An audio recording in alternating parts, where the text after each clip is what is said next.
The Bronx is strong, beautiful, and talented. We stay true to our values, remain true to ourselves, and fight for our beliefs.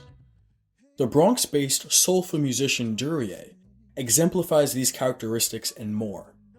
Today we'll dive deep into his early career, the artists that influenced his music, and the impact he had on the Fox and King's origins. We do the most to be respected.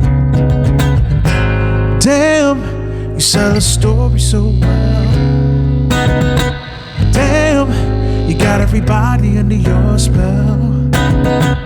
Damn, you sell a story so well. Got everybody in the world giving me all types of hell. Just let me live. Oh, just let me live. Is it that hard for you to just leave me alone? Just let me live. Oh, just let me live. Does it hurt that much for you to see I'm doing fine on my own?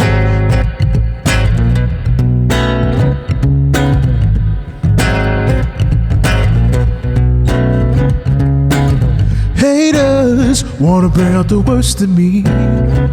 Always know it gets in my fire, begging for that third degree. But I know how to keep my cool, cause ain't no good coming from me acting a fool. Damn, you sell a story so well. Damn, you got everybody under your spell. Damn, you sell a story so well. Got everybody in the world giving me all types of hell. Just let me live. Oh, just let me live. Is it that hard for you to just leave me alone? Just let me live. Oh, just let me live. Does it hurt that much for you to see I'm doing fine? I'm doing fine. I'm doing fine. On my own. On my own. On my own. My name is Bryan Durieux. I simply go by Durieux. I'm a singer-songwriter from the Bronx, New York, Highbridge. I'm also a audio engineer, particularly in live sound, and I eat food.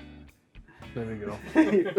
I have a very eclectic background, stemming from like alternative rock, being a product of the Bronx underground scene, to like R&B, soul, funk. There's elements of like Southside and Latin jazz in my stuff. I guess if you listen real deep, I guess my sound is like real Bronx. You said you started with alternative rock. You know, that's kind of where you started branching out a little bit. Playing style, I would say it was more alternative rock. I mean, at a point in time, I wanted to sound just like Johnny Craig, and I remember those days. Yeah, that was terrible. I don't know why I did that. That was absolutely terrible for my voice, but yeah, man, being a product of FLC, I was exposed to it my sophomore year of high school. I was actually telling Chris about this earlier. It was like the first show that I went to. It was everything that you possibly have heard about FLC. That is exactly what my first experience was. 400 kids in a sweaty basement. You couldn't really move in there. You had to squeeze in. The whole room was a mosh pit. It was insane, and I don't remember who was playing that night because it was just a lot to take in. But I remember it being an experience that I wanted to keep experiencing every week. So like every other show after that I tried to be at I was there till, not till the end, I wouldn't say that, but like my last 2 years of high school, last 3 years of high school, I was there just about every week almost. So, yeah. Did you perform at FLC? I did. I actually got the opportunity to perform at FLC, and like at that time, I thought that was the pinnacle. I thought that was the pinnacle of my success. I was like, oh, we about to do this FLC show. Let's go. I remember it was the acoustic benefit of 2011 2010, 2011, something like that. Yeah, it was a while ago, man. I had a mullet. That's how long ago it was. Yeah, it was bad. It was bad. But yeah, I got to play there. It was dope. It was a really cool experience. Man, going like almost 10 years later and being a headliner when it came back was a completely different experience. It was, to this day, like me and the guys, we talk about it all the time. Yo, that FLC show was dope. It was a really good time. But he's like, the first time I ever was on a stage and I sang in front of people, I was in 8th grade. It was a talent show. I wrote a poem and I sampled Kanye's Bittersweet. So I took his hook, I sang the hook, and then I like spit some bars in between the hooks, and then I did another hook, and then I called it a day. And I remember my mom telling me years later, she was just like, Father Michael, who's the president of my school at the time, I went to Sacred Heart in Highbridge, he was just like, where was that? Where was that all these years? Like, why hasn't he sang before? She was like, I don't know. It just happened today. And then I went to Hayes, I played football, and it was kind of like something I threw in the back of my mind. And then I went to FLC and I got the bug again. I was just like, yeah, I need to get back into writing and doing more of that stuff. You started with poetry. You wrote a poem. Yeah. So I was a poet for a long time. I was actually the vice president of the poetry club at Cardinal Hayes when I was there. Yeah. Wow. Yeah. See, that's something I never knew. So I also did like we wrote poems. We used to go to like open mics at different schools and stuff like that too. I remember we did like a 6-part poem about, this was during the time when there was the huge earthquake in Haiti. Okay, yeah. So we wrote a poem about like putting ourselves in the different perspectives of people who were on the island during that time. And that was one big piece that we did. And then I also like entered myself into the Urban Word Knicks Poetry Slam. Didn't make it. I was trash, or they thought so. And then after that, I was like, all right, time to play guitar. Yeah. Were you writing songs during that time of when you were doing poetry? No. I was writing poems as if I was like trying to release a book. Like these poems are like 4 pages long. I thought I was like a genius writing these things. I was like, man, these are so clever. And then I would go read them to my boy Lewis, who was the president of the poetry club, and he was just like, yeah, bro, this ain't it. But it's good. It's just not it. And then I remember a few years after we graduated high school, he saw me performing somewhere, and he was just like, yeah, you should just stick to this. Don't ever write another poem ever again. Just write songs. You're much better at this. That's funny because you're such a beautiful. I'm sure there's differences, but you're such a beautiful writer, such a prolific writer as an artist. Thank you. So where did that come from? Where did that stem to the transition from a poet to a songwriter? I guess like it came from just constantly listening to music and building an understanding on how to put together a song. Like when we were coming up in FLC, we were listening to a lot of Spill Canvas, a lot of Dance Gavin Dance, Pierce the Veil, Coheed and Cambria, all that kind of stuff. But I still like, I was listening to the lyrics and I was just like, okay, this goes here, this goes there. And then I during that time I was also listening to R&B. So like one of the biggest artists that I would listen to a lot, and I'm sure everybody went through this phase when Confessions came out. Everybody was listening to Confessions. Usher Confessions was a big album for me. Justified by Justin Timberlake was another big album for me. I love that album. Those were 2 records that I like in grade school I was listening to a lot. Another really good record that I listened to in 8th grade was B by Common. To this day, that's one of my favorite hip hop albums, Late Registration. So like listening to those things on repeat while also listening to the alternative bands that I was listening to. And then listening to other artists like Music Soul Child, Avant. Like I was getting an understanding of how to put together a song. Now you can't really get an understanding of how to put together a song unless you put one together and then you start, putting stuff out. So I started writing. I will tell you this, you guys may think differently, but the first band that I was in, the first few songs that I wrote were not, to my perspective, were not great at the time. But you live and you learn. You start writing, you start learning new things, you start listening to other things, you start going back in time and listening to the classics and understanding like what is the meat and potatoes of a song. So all from senior year to like that college point, or like at least before that time, you were just consuming all this music. Yeah, I mean, I've always seen the locals do it. Yep. And then you spoke to us earlier about your influences were your local friends, your local musicians in the local scene, which I thought was really just incredible. Yep.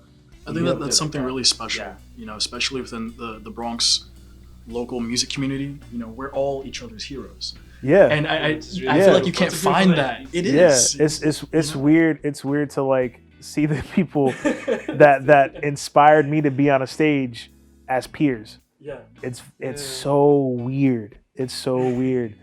It's surreal, and it's a great feeling when like Drew, like there've been plenty of shows. Drew comes up to me afterwards like, "Yo, you killed it," and I like just to mess with him, but like, "Yeah, it's because of you," and it messes him up every. Yo, bro, don't tell me that, bro. Don't tell me that. I'm a cry. Stop! Don't do that. But it's true. It's really incredible, having known you for so many years, to see you. Yeah, man. It's progress. Progression isn't even the word. And it's not something you could say too often about the people around you. It's like when you see something happening, it's just you notice it's special. Yeah. You see where they're gonna be leagues from now, and it's an honor to. I've said it before. I've said it to Chris, to anyone else. It's been an honor to know you, and to witness your journey. It has. Listen, I'm just trying to make it day by day. That's it. Me too. I have. I write, and I this has been like my core value since I started music. I write because it's stuff that I've been through, and like through music I've found solace, and I want to be able to create that for other people. So, I write things that I go through that I know for damn well somebody else is going through it, because we live parallel lives. Like if I'm not going through it now, you're probably going through it now, and vice versa. So at some point it'll relate, and I've had that experience with music from people in this scene, and I just wanted to create that same experience through my perspective. So that's why I started writing and started playing out. So tell us about that song, Are We, which is a really beautiful song. The video is really cute, so lovey gushy. I'll be making love. Are we having fun? I'll be making love.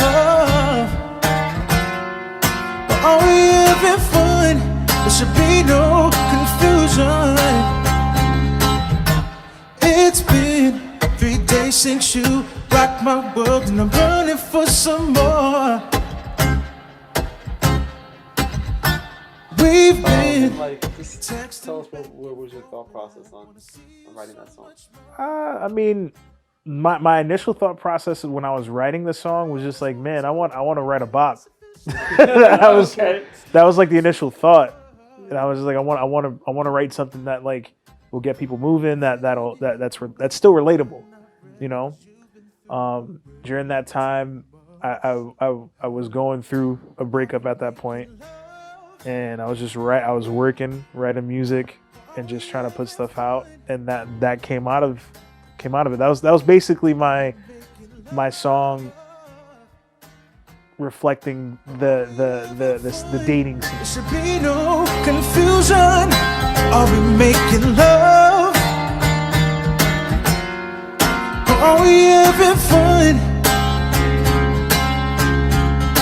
Are we making love? Or are we having There should be no confusion.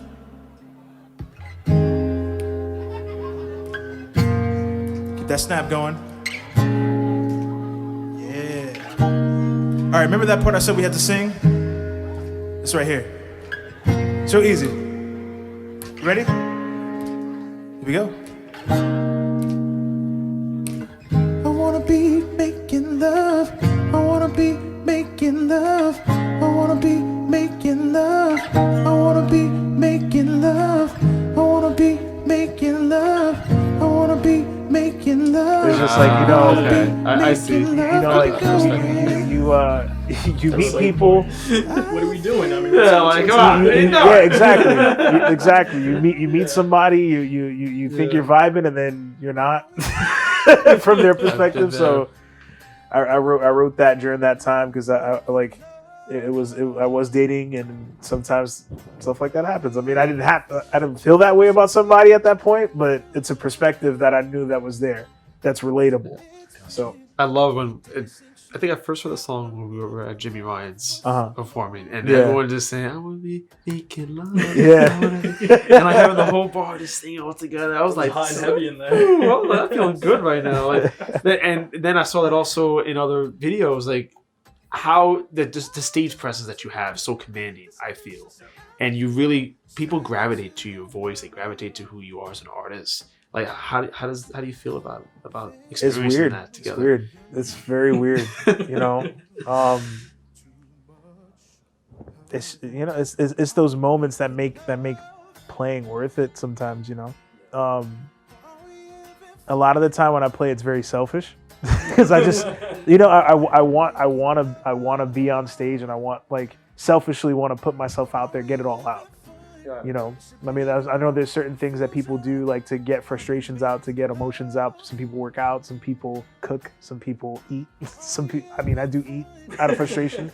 I'm one of those people, but one of those things for me was playing. And when it came to that song, having everybody else in the room on the same page with me and like singing with me was always a good feeling. It was selfish, honestly. If anybody ever tells you that, you know, those are the moments that you live for as an artist. You know, it's those selfish moments that you feel connected to the crowd in a real time way. You know, so if anybody tells you any different, they're lying. So you mentioned small stages, small crowds. That actually brings me back to kind of the origins of Fox and King. Yep. That's right, yeah. Which not many people know, but you were one of the main people. Yep. That helped start the Fox and King. Yep. I was resistant to it too. I was hella resistant. I will never forget this line. You will be the Yoda to my Luke. That's what he texted me. Oh my God. I remember that. Yeah, I remember that. He was like, "Yo, dude, I really need you." He was just like, "Dude, I really want you to help me with this." Yeah. And yeah, I mean, I was a part of the Fox and King for what, 5 years, I think. 5 years. Yeah. What were you doing? I mean, when it first started. When it first started, it was mostly, you know, I was helping him like get the artists, like figure out who wanted to play. I was in charge of sound. The sound guy. I was the sound guy. Guy. I was a TFAC sound guy, basically. Anything you did, that's most important. What you did, sound. Yeah. I made sure people sound good, and then you know, occasionally like I would help find venues for the shows. Yeah. So like I think I was the one that found the Spark. Yeah. The tile shop down in Chelsea. Yeah. Yep. And that was off that was off of Craigslist. I found the ad on Craigslist for the space, and I was just like, "Yo, we got to check this out." Went down there. They weren't charging a lot to take the room, so we were just like, "Yo, we got to jump on this." So I bought a PA system that I wanted to use for like the band, and then I was just like, "Yo, we can use this for TFAC." And yeah, there were shows that I had to like come down to 23rd Street with all my gear in a shopping cart. Yeah, it was like 2,000. And they would have bar specials in the main room, but we would be in the and then there'd be a television. On a Sunday. It was dope though. We that bill, it was Funk Nasty. It was us. It was who else was it? Shinobi Ninja. Shinobi. Yeah, that's right. When that was right. That's one of my favorite memories. For TFAC, when we booked Shinobi Ninja together. Shinobi was a whole mood. Yeah, that was insane. That was an insane. There was a level of energy that band had that I haven't seen in the local scene yet in a while. Yeah, I'm still blown away that we actually got them. Yep. On one of our shows. But it was we've had a lot of even back then we had a lot of artists that that made it. Yeah. Why leave TFAC and why focus full time on being a musician? I mean, that's what I wanted to do. Mm-hmm. I didn't have the attention that TFAC needed, and at that point, I saw me putting a lot of energy into TFAC and not getting a lot of energy back at that point, and I decided to part ways. We're not let's not sugarcoat it. It didn't end well. Yeah. We didn't end on good terms at that point. We didn't talk for a while, but time heals wounds occasionally. It does. And here we are. Kumbaya. But no, man, we were kids. We started young. We were young, man. We were hella young. And the stuff that, the reason why I left, it looking in hindsight was kind of childish, in my opinion. I know that your best interest, you have my best interest at heart, but for me, it wasn't turning around fast enough at that point, which is why I left. Gotcha. So, I think the way history played out. I think where you are right now is where you things happen for a reason. Exactly. Things happen for a reason. And do I regret leaving? No. Do I regret how I left? Yes, I do. Got it. I do. Because listen, him and I were two peas in a pod. You couldn't go anywhere without him being there and me being right behind him. But it's true. Man. The beanie and the backpack. Boy, his mother used to call me, make sure he eats. Make sure he doesn't go outside in that Emarosa tank top again. And flip. Listen, man. Oh my God, the things he used to do in college. Oh. And I didn't go to college. I didn't go to formal school. I went to BCC for a semester and a half or 3 semesters or something. I can't even remember. But then I left because bills got expensive. I had to get a job and pay that off. Yes. I saved money and then I went to audio school. But during that time, when I was at BCC, most of the time I was with him at Pace, wilding out, going out, partying. Yeah. But every time we would go outside, I'd be outside in a pea coat. He out here with a beanie and the tank top and flip flops. And that's when I had my moment back then. Yep. Yep. Wasting time as if it doesn't cost a thing. Constantly losing myself in daydreams. I just don't know where to go. Sometimes standing still is all I know. And I'm trying to break the habit. They say I don't give myself the time of day. I spend it all beating myself down. Some try to show me how to live another way, but I'm too proud to take the hand out. Now am I strong for being this way? Always pretending just to get through the day. But I don't know where I'm going. I don't know where I'm going.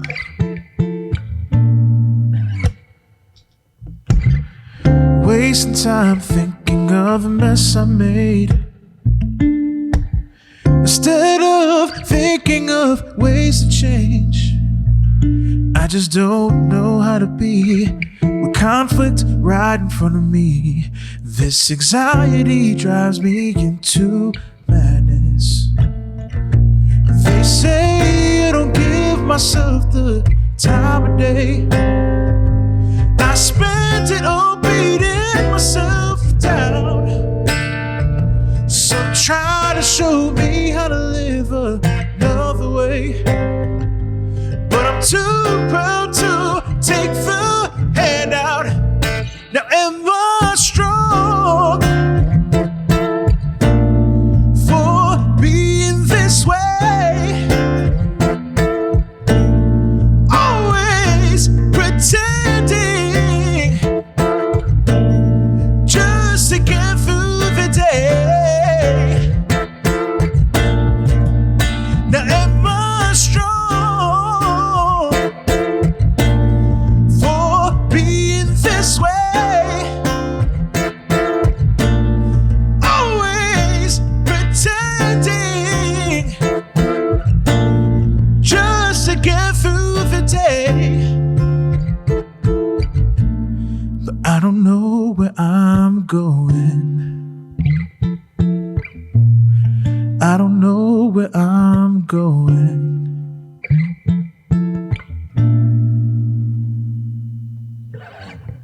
Damn, you sell a story so well.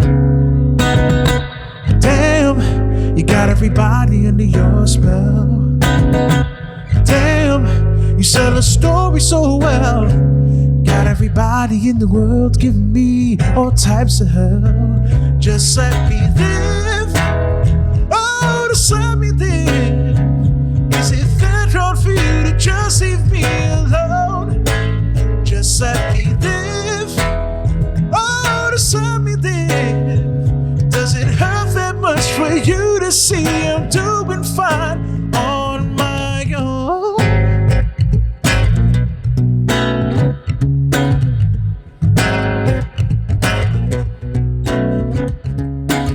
Haters wanna bring out the worst in me. Always know it gets on my fire, begging for that third degree. But I know how to keep my cool, 'cause ain't no good coming from me acting a fool. Damn, you sell a story so well. Damn, you got everybody under your spell. Damn, you sell a story so well. Got everybody in the world giving me all types of hell. Just let me live. Oh, just let me live. Is it that hard for you to just leave me alone? Just let me live.